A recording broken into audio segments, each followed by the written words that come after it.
जिला विधिक द्वारा चौपारण में लगा मेगा लीगल सर्विस कम एम्पावरमेंट। बता दें कि जिला विधिक सेवा प्राधिकार के मुख्य संरक्षक प्रधान जिला एवं सत्र न्यायाधीश सत्य प्रकाश सिन्हा हजारीबाग एवं सचिव गौरव खुराना हजारीबाग के निर्देशन चौपारण प्रखंड मुख्यालय सभागार में मेगा लीगल सर्विस कम एम्पावरमेंट का आयोजन किया गया, जिसकी अध्यक्षता प्रमुख पूर्णिमा देवी एवं संचालन बीडीओ सह सीयू प्रेमचंद कुमार सिन्हा ने किया। कार्यक्रम का उद्घाटन मुख्य अतिथि जिला न्यायाधीश सह सहायक सत्र न्यायाधीश सह स्पेशल पोक्सो न्यायाधीश विशाल कुमार हजारीबाग, प्रमुख पूर्णिमा देवी, पैनल अधिवक्ता वासुदेव राणा, मुरली कुमार राणा, शिक्षाविद शंभू नारायण सिंह, सांसद प्रतिनिधि मुकुंद साव, मुकेश करमाली ने संयुक्त रूप से दीप जलाकर किया। जिला न्यायाधीश विशाल कुमार सहित मंच पर विराजमान सभी ने बारी बारी से कानूनी जागरूकता से संबंधित जानकारी दी। वहीं बता दें कि हर नागरिक को समान अवसर के साथ साथ आसानी से न्याय उपलब्ध होना चाहिए। इसी उद्देश्य की पूर्ति के लिए 1987 में विधिक सेवा प्राधिकरण अधिनियम के अंतर्गत केंद्र, राज्य एवं जिला स्तर पर विधिक सेवा प्राधिकरण एवं उच्च न्यायालय विधिक सेवा समिति, उप समिति एवं तहसील विधिक सेवा समिति का गठन किया गया, जिसके अंतर्गत लोगों को सरकारी खर्च पर वकील, कोर्ट फीस के लिए खर्च, अभिलेख कागजातों को तैयार करने का खर्च, गवाहों को आने जाने का खर्च, मुकदमे से संबंधित अन्य जरूरी खर्च की सुविधाएं लोगों को प्राप्त है। साथ ही लोग निःशुल्क विधिक सेवा लेने का हकदार हैं। वहीं कार्यक्रम में उपस्थित अधिकारियों के द्वारा लाभुकों को पीएम आवास योजना, पेंशन योजना, वृद्धा पेंशन, विधवा पेंशन, विकलांग पेंशन एवं जेएसपीएल सहित कई लाभकारी योजनाओं से लाभुकों को लाभान्वित किया गया। जिला विधिक सेवा सह सशक्तिकरण शिविर में मुखिया विनोद कुमार सिंह, बीपीएम मुकेश करमाली एवं पीएलवी हरेंद्र राणा सहित दर्जनों लाभुक एवं प्रखंड कर्मी उपस्थित थे। देखिए न्यूज़ 10 टीम की खास रिपोर्ट हमारे संवाददाता के साथ। सभी के आज विधिक सेवा प्राधिकार कार्यक्रम में स्वागत है। ये सेवा का अलग अलग फॉर्म रहता है। जैसे देखते होंगे कि कभी खान को पानी पिलाता है और इसी तरह से सेवा का अलग अलग कैंप लगता है। पेंशन का सेवा लगाते हैं, राजस्व शिविर लगाते हैं। तो ये जो है सो न्याय विभाग द्वारा विधिक सेवा शिविर है, मतलब कानूनी रूप से आपको जागरूक किया जाएगा और सभी विभाग उसमें है। अगर आप कोर्ट कचहरी जाते हैं, आप पर केस मुकदमा है या गवाह है, तब आप जो है जज साहब को देख पाएंगे। लेकिन वर्तमान समय में जो सभी प्रकार की सेवा है वो पब्लिक ओरिएंटेड कर दिया गया है, मतलब जज साहब स्वयं यहाँ आए उपस्थिति में। तो उनमें से कौन सा जिला, कौन से ब्लॉक उस समय से 18 से अभी तक 23 तक ऊपर आ चुका है। तो इसमें ये पाया गया कि जो भारत में जो पोषण व्यवस्था जो सीडीपी ऑफिस से चलता है सब, और हेल्थ का प्रोग्राम जो हमारे हॉस्पिटल के द्वारा चलता है, एजुकेशन जिसका विभाग अलग है, प्रकार से कानून में निःशुल्क सेवा दी जाती। न केवल निःशुल्क सेवा बल्कि आपके तरफ से तो सरकार खड़ी ही रहेगी और मुआवजा भी देती है। बहुत लोगों को मुआवजा 4-4 लाख 2-2 लाख रुपया मिला है। और जो ये डिस्ट्रिक्ट लीगल सर्विसेज अथॉरिटी का एक कैंप है जो कि हर डिस्ट्रिक्ट में होता है। बहुत दिनों से इस तरह के कैंप्स हो रहे हैं। ये कोई पहली बार नहीं है कि आपके यहाँ आपके प्रखंड में डीएलएसए का कोई कैंप हो। लेकिन अब जो मैं आपको बताऊंगा वो जो डीएलएसए में अभी पिछले कुछ दिनों में जो डेवलपमेंट हुआ है उसके बारे में मैं आपको अवगत कराना चाहूंगा। जैसे हर अपनी केस तो हम लोग डिस्कस नहीं कर सकते क्योंकि हर एक केस अपने आप में एक अलग केस है। तो मूलतः जो दीवानी और फौजदारी मुकदमे होते हैं उसमें अमूमन आप सब जानते होंगे कि फौजदारी मुकदमों में आप सीधे डीएलएसए के यहाँ जा सकते हैं। हमारे पीएलवी यहाँ होते हैं, आपको एक रूट प्रोवाइड किया जाता है डीएलएसए तक जाने का। लेकिन आपको ये जानकारी होनी चाहिए कि जो मूल दीवानी मुकदमे होते हैं, जैसे जमीन का झगड़ा है, तो दीवानी मुकदमों में कोर्ट फी लगता है। कोर्ट फी लगता है तो उसमें कई बार ऐसा होता है कि कोई पार्टी जो है इतना गरीब है कि वो कोर्ट फी नहीं दे सकता। तो वैसे केसेस में भी डीएलएसए जो है उस पार्टी के लिए कोर्ट फी लगाता है सरकार की मदद से। और एक जनमानस में एक आक्रोश था कि सरकारी जो डीएलएसए के थ्रू एडवोकेट्स मिलते हैं, वकील साहब लोग मिलते हैं, वो अच्छे नहीं होते हैं। हमारे पास पैसा होता तो हम प्राइवेट अच्छा वकील रख पाते, बड़ा वकील रख पाते। तो ऐसा एक आक्रोश जनमानस में था, तो उस चीज को भी हम लोगों ने एड्रेस किया है।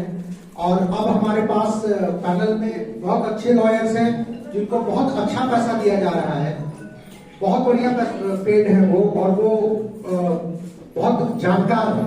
तो ये जो रोष था जनमानस का कि सरकार की तरफ से, जो डीएलएसए की तरफ से जो वकील साहब मिलते हैं वो इंटरेस्ट नहीं लेते हैं क्योंकि उनको पैसा नहीं मिलता है और हमारा केस कमजोर कर देते हैं।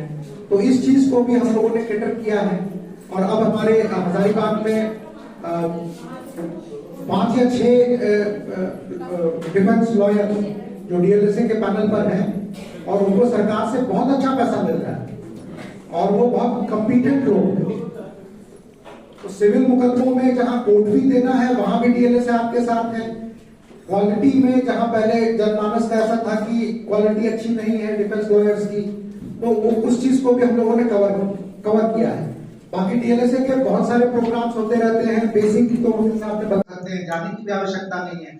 और डीएलएसए का एक नंबर होता है, आप डीएलएसए में आप वहां के सेक्रेटरी को कॉल कीजिए, आपको वो फॉलो अप करेंगे। अगर पीएलवी साहब आपको सहयोग नहीं दे रहे हैं, आपको ऐसा लग रहा है कि आपकी मदद पीएलवी साहब की मिलने से नहीं हो पा रही है, तो आप डायरेक्ट डीएलएसए सेक्रेटरी को फोन कीजिए, वो पीएलवी से फॉलो अप कराएंगे कि क्या प्रॉब्लम है, इनका लाइए।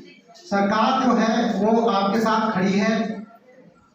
न्यायालय डीएलएसए के थ्रू जो भी दबे कुचले लोग हैं आर्थिक तौर से, सामाजिक तौर से, उन सबके लिए हर तरीके से तैयार है, आर्थिक तौर से भी तैयार है। जैसे मैंने कोर्ट फी की बात कही कि कोर्ट फी तक डीएलएसए जो है वो देने के लिए तैयार है अगर आपके पास पैसे नहीं, सिविल मामला है, आपका जमीन का मामला है। और अच्छे एडवोकेट्स, इंपैनल एडवोकेट्स भी हमारे पास हैं। डिफेंस का एक अलग से हमने पैनल बनाया है जिसमें इंपॉर्टेंट केसेस आएंगे जो 7 साल या उससे ऊपर से पनिशेबल है। जैसे मेरे यहाँ जो है वो कम से कम 20 साल की सजा है, जो मुकदमा चलता है उसमें मिनिमम 20 साल का पनिशमेंट होता है। तो हमारे यहाँ जो नए वकील साहब आए हैं वो काफी उत्साहित हैं, कम उम्र के हैं, अच्छे जगह से पढ़े हुए हैं, काफी जानकार है और सर है। तो आप इन सब चीजों का लाभ उठाइए। सरकार आपके साथ है, न्यायालय आपके साथ है, सिर्फ आपको एक फोन घुमाना है या पीएलवी साहब से आकर के मिलना है और डीएलएसए फिर आपके साथ खड़ा है। और जैसे मैं पॉक्सो जज हूँ, मुझे कई जगह बुलाया जाता है पॉक्सो अवेयरनेस के लिए। पॉक्सो एक बहुत नया एक्ट है बच्चियों के लिए या बच्चों के यौन उत्पीड़न के लिए एक नया एक्ट बना है 2012 में। और झारखंड की वीडियो से आपने बताया कि एक पिछड़ा स्टेट है, आप सभी जानते हैं पिछड़ा स्टेट है। यहाँ पॉक्सो को लेकर बहुत ज़्यादा अवेयरनेस है नहीं, तो पॉक्सो एक्ट जो है वो उस पार्टी के लिए प्रूफ भी लगाता है सरकार की मदद से। और एक जनमानस में एक आक्रोश था कि सरकारी जो डीएलएसए के थ्रू एडवोकेट्स मिलते हैं, वकील साहब लोग मिलते हैं, वो अच्छे नहीं होते हैं। हमारे पास पैसा होता तो हम प्राइवेट अच्छा वकील रख पाते, बड़ा वकील रख पाते। तो ऐसा एक आक्रोश जनमानस में था, तो उस चीज को भी हम लोग। और अब हमारे पास पैनल में बहुत अच्छे लॉयर्स हैं, अच्छा पैसा दिया जा रहा है, बहुत बढ़िया पेड है वो, और वो बहुत जानकार है। तो ये जो रोष था जनमानस का कि सरकार की तरफ से, जो डीएलएसए की तरफ से जो वकील साहब मिलते हैं वो इंटरेस्ट नहीं लेते हैं क्योंकि उनको पैसा नहीं मिलता है और हमारा केस कमजोर कर देते हैं, तो इस चीज को भी हम लोगों ने कैटर किया है। और अब हमारे हजारीबाग में 5 या 6 डिफेंस लॉयर जो डीएलएसए के पैनल पर हैं और उनको सरकार से बहुत अच्छा पैसा मिलता है और वो बहुत कॉम्पिटेंट लोग हैं। सिविल मुकदमों में जहां कोर्ट फी देना है वहां भी डीएलएसए आपके साथ है। क्वालिटी में जहां पहले जनमानस का ऐसा था कि क्वालिटी अच्छी नहीं है डिफेंस लॉयर्स की, तो उस चीज को भी हम लोगों ने कवर किया है। बाकी डीएलएसए के बहुत सारे प्रोग्राम्स होते रहते हैं, बेसिक तो वकील साहब ने बता ही दिया क्या स्ट्रक्चर है, क्या कैसे आप अप्रोच कर सकते हैं। आप यहाँ हमारे पीएलवी होते हैं, आप उनके थ्रू अप्रोच कर सकते हैं, आप डायरेक्टली आके अप्रोच कर सकते हैं। पुलिस के पास रिपोर्ट कीजिए, पुलिस के पास आप नहीं रिपोर्ट कर सकती हैं, कोर्ट में रिपोर्ट कीजिए, कोर्ट में भी नहीं रिपोर्ट कर सकती हैं, तो ऑनलाइन पोर्टल है जो कि पॉक्सो कंप्लेंट के लिए हर स्टेट ने अपना ऑनलाइन पोर्टल बना रखा है। आप किसी भी साइबर कैफे में जाइए, 10 रुपया दीजिए और उस पोर्टल पर अपना कंप्लेंट रजिस्टर कर लीजिए। अगर आपके पास स्मार्टफोन नहीं है या आपके पास घर में कंप्यूटर नहीं है, 10 रुपया में आपका कंप्लेंट जो है वो दर्ज हो जाएगा। एक बार जब दर्ज हो गया तो फॉलो होना शुरू हो जाएगा। तो फिर थानेदार आपके घर आएंगे पता करने की क्या हुआ, कैसे हुआ। जो थानेदार कई बार मना कर देते हैं आपका केस लिखने से, वही आपको 5-7 दिन के बाद आएंगे आपके घर में पता करने की क्या हुआ, कैसे हुआ, और फिर वहां से प्रोसेस इनिशिएट होगा। तो अपने बच्चों का खास ख्याल रखिए, उनको पढ़ाइए लिखाइए, और इस तरह का कोई भी अगर ऑफेंस होता है तो उसको रिपोर्ट कीजिए। पीडीओ साहब के बारे में मैंने बहुत सुना, इनका एक ग्रीवांसेस है कि फंड नहीं है। मैं अपने पीडीओ साहब तक जरूर इस बात को पहुंचाऊंगा, पब्लिकली मैं कह रहा हूं। और पीडीओ साहब ने बताया कि आज ऑनरेबल प्राइम मिनिस्टर के द्वारा, ऑनरेबल प्राइम मिनिस्टर के द्वारा इनका एक कॉल है, कॉन्फ्रेंस कॉल है, जिसमें चंपारण को चुना गया है। मैं व्यक्तिगत तौर पर इनको बहुत बहुत धन्यवाद। और ऐसे अधिकारियों से मिलके बहुत अच्छा लगता है, जो कि जनमानस के लिए तत्परता से लगे हुए हैं, दिन रात करके लगे हुए हैं। हर जगह जो है, हर डिपार्टमेंट में कमी है, ऑफिसर्स की कमी है, स्टाफ्स की कमी है, लेकिन हम सब इसी में कोशिश कर रहे हैं। और मैं वीडियो साहब के काम को की बहुत सराहना करता हूं और उनको बहुत बहुत धन्यवाद देता हूं। कम बच्चियों के साथ किसी भी तरह का यौन उत्पीड़न होता है, उसके लिए एक स्पेशल एक्ट बना हुआ है। उसमें भी आप जो है, अगर किसी भी बच्ची के साथ इस तरीके का यौन उत्पीड़न हो रहा है तो वो कंसर्न जो भी थाना है उनके पास जाए, उनकी शिकायत लिखाएं। और मैं ये बता दूं आपको कि कोई भी थानेदार जो है वो आपका शिकायत लिखने से मना नहीं कर सकता है, अगर आप यौन उत्पीड़न के बारे में बता दें। अगर कोई भी थानेदार ऐसा करता है कि वो यौन उत्पीड़न बलात्कार का वो केस नहीं रजिस्टर करता है, तो वो गैर कानूनी काम कर सकता है। अगर वो नहीं करता है तो आप कोर्ट अप्रोच कर सकती हैं, डायरेक्ट डीएलएसए के थ्रू भी अप्रोच कर सकती हैं, प्राइवेटली भी अप्रोच कर सकती हैं, कंप्लेंट फाइल कर सकती हैं आप।